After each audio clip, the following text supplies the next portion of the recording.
ইসরায়েলের ৫টি শহরে সামরিক স্থাপনা এবং নিরাপত্তা কেন্দ্রে ক্ষেপণাস্ত্র হামলা চালিয়েছে ইরান।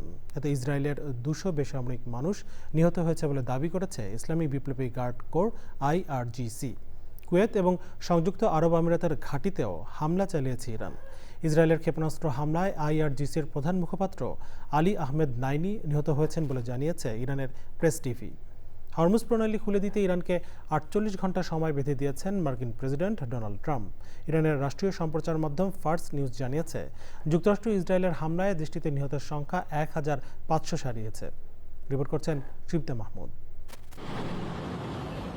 ইসরায়েলের ৫টি শহরে ক্ষেপণাস্ত্র হামলায় ২০০ জনেরও বেশি বেসামরিক মানুষ নিহত হয়েছে।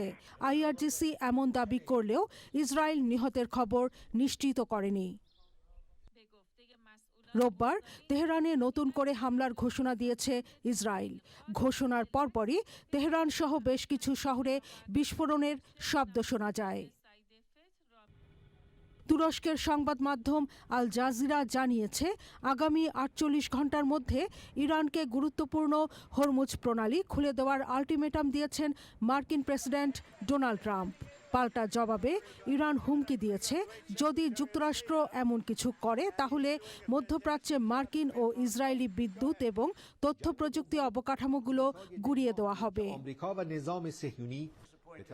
শনিবার হোয়াইট হাউসে সাংবাদিকদের ট্রাম্প বলেন, আমি কোনো যুদ্ধবিরতি করতে চাই না। পরে রাতে ট্রুথ সোশ্যালে ট্রাম্প লেখেন, ইরানের সন্ত্রাসী শাসক গোষ্ঠীর বিরুদ্ধে মধ্যপ্রাচ্যে হামলা গুটিয়ে নেওয়ার কথা বিবেচনা করছে যুক্তরাষ্ট্রের সামরিক বাহিনী। রাজধানী রিয়াদে ইরান দূতাবাসের কয়েকজনকে অবাঞ্ছিত ঘোষণা করেছে সৌদি আরব। দ্য আরব নিউজের বরাতে জানা যায়, তাদের আগামী ২৪ ঘন্টার মধ্যে সৌদি ছাড়ার নির্দেশ দেওয়া হয়েছে।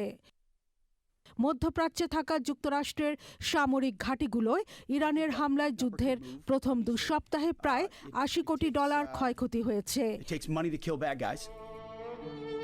গত ২৮শে ফেব্রুয়ারি মার্কিন ইসরায়েলি বাহিনীর বিমান হামলায় ইরানের মিনাব শহরে শেজারাত আল তাইয়েবা প্রাথমিক স্কুলে প্রাণ হারানো ১৫০ শিশুর সমাধিতে ফুল দিয়ে শ্রদ্ধা জানিয়েছে নিহত শিশুদের শোকার্ত পরিবার।